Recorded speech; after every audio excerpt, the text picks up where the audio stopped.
I'm making this video as a Nigerian teacher, a Nigerian parent, and a person who works around children.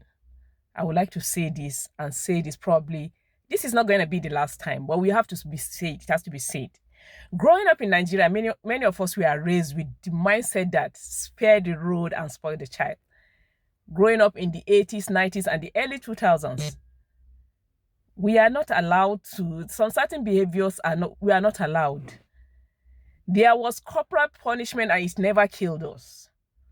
There were corporal punishment, it never killed us. But what is happening with the new generation of parents? A child kneels down for barely 5 minutes in school, suddenly there is a kneecap injury. A teacher corrects a child, the next thing is a doctor's report brought to school to intimidate and blackmail the school. Dear parents, we need to do better. We need to do better. When did discipline become abuse?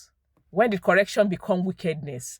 When did we start raising children who cannot be spoken to or corrected or held accountable? There are many teachers becoming afraid.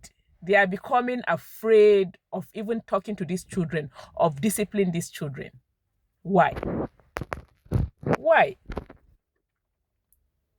Children are growing up without resilience, without consequence for bad behavior. Nobody is supporting cruelty. Don't get me wrong. I don't support cruelty or just flogging the child just because.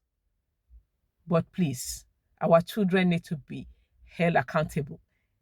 There is still room for discipline. A child that cannot be corrected today may become adult a society cannot control. Dear parents, let's not raise a generation that melts at every discomfort. Love your children, yes. Protect them, yes. But also teach them discipline, respect, responsibility, and consequences.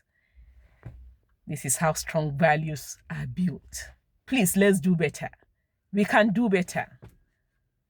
I've seen a lot as a teacher. I've seen a lot as a person who works with children. Let me give you a story. This happened recently in my school. I'm not going to name a name. I'm not going to call out a child, but I'll say it as it happened. We were having an end of term activity and a child brought his wristwatch to school.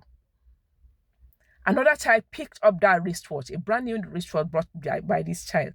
Another child picked up this wristwatch, started playing with it until he spoiled it. After spoiling this wristwatch, he took this wristwatch home and his parents saw it. During the holidays, these other parents called me that their child brought a wristwatch to school during the end of term activity and he did not bring it back home. On resumption, what did we see? Behind the locker where they keep their books, this child who took the wristwatch home hid the spoiled wristwatch behind their lockers. When one of the caregivers was sweeping, she saw this wristwatch and it dawned to us that it must be a child. When this child come back, the child whose wristwatch was stolen, he said, so child collected my wristwatch during the break and he did not give me back. Lo and behold, we called this child's parents.